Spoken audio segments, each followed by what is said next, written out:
मेरी भतीजी है। इससे इस बच्ची की जान भी बच जाएगी और राजा की नजरों से दूर भी हो जाएगी।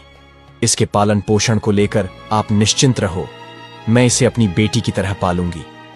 यह सुनकर रानी को बड़ी खुशी हुई। वह सोचने लगी कि यह बेटी भले ही मुझे देखने को न मिले, लेकिन कम से कम वह जीवित तो रहेगी। तब रानी ने बड़े उदास मन से कुछ धन आभूषण अपनी पुत्री के पालन पोषण के वास्ते उस दासी को दे दिए और दासी से रानी ने कहा, हे दासी, मैं आपका यह एहसान जिंदगी भर कभी नहीं भूलूंगी।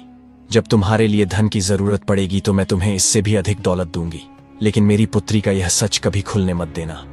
इतना समझाने के बाद रानी ने अपनी उस पुत्री को दासी के हवाले सौंप दिया और धीरे धीरे पूरे राज्य में और महल में यह खबर फैला दी कि दासी ने वह बच्ची लेकर जाकर मार दिया और उसे जमीन में दफना दिया। इधर क्या हुआ, उस बच्ची को ले जाने के बाद दासी ने उसे बहुत अच्छे ढंग से पालन पोषण करना शुरू कर दिया। जब कुछ दिनों के बाद राजा कालभद्र अपने राजमहल में लौटकर आए तो राजा के लिए भी यही बात बताई गई कि आपके जाने के बाद रानी ने एक पुत्री को जन्म दिया था और उस पुत्री को आपके आदेशानुसार मारकर जमीन में दफना दिया गया। यह सुनकर राजा को बड़ी खुशी हुई। इधर दासी उस बच्ची को अपनी भतीजी बताकर पालने लगी और जब भी रानी को उस बच्ची को देखने की इच्छा होती थी तो वह उसे लेकर राजमहल चली आती थी। उस बच्ची को देखकर रानी की ममता उमड़ने लगती। रानी चोरी छिपे उस बच्ची को प्रेम कर लिया करती। पुत्री को देखकर रानी को बड़ा सुकून मिलता था। वह जब जब चाहती दासी को धन, वस्त्र और आभूषण दे दिया करती थी।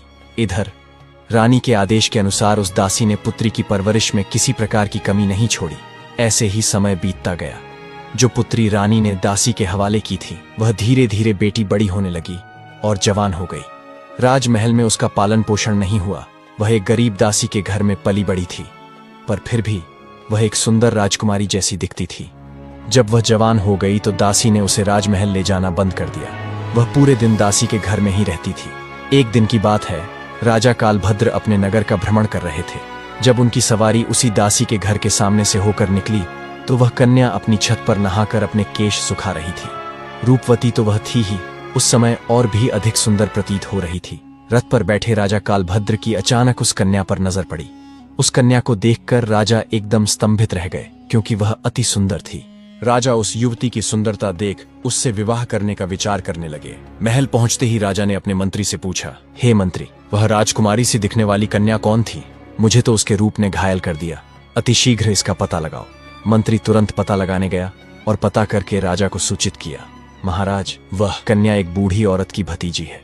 रात भर राजा की नींद हराम रही। बार बार उसी लड़की का चेहरा उनकी आंखों के सामने आता रहा।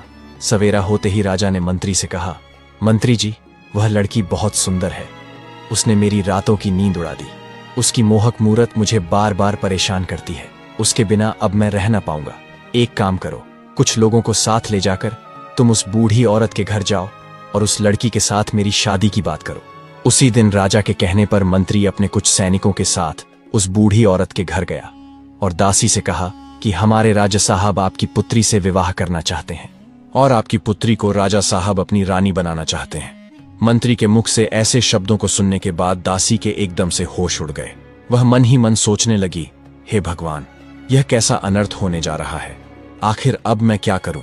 वह कन्या तो उसी राजा की पुत्री है और राजा इस बात को नहीं जानता है। उसी समय उस बूढ़ी मां ने साफ इनकार करते हुए कहा, भाई, मैं एक गरीब स्त्री हूं। मेरी भतीजी राजा साहब के योग्य नहीं है, इसलिए आप दोबारा इस रिश्ते को लेकर कभी मेरे घर मत आइए। मंत्री ने कहा, ओ मूर्ख बुढ़िया, राजा कालभद्र के साथ अपनी बेटी का विवाह करने से इनकार कर रही है। तुम्हें तो अपने भाग्य पर खुश होना चाहिए कि राजा स्वयं तेरी बेटी से विवाह करने के इच्छुक हैं। मंत्री के बार बार कहने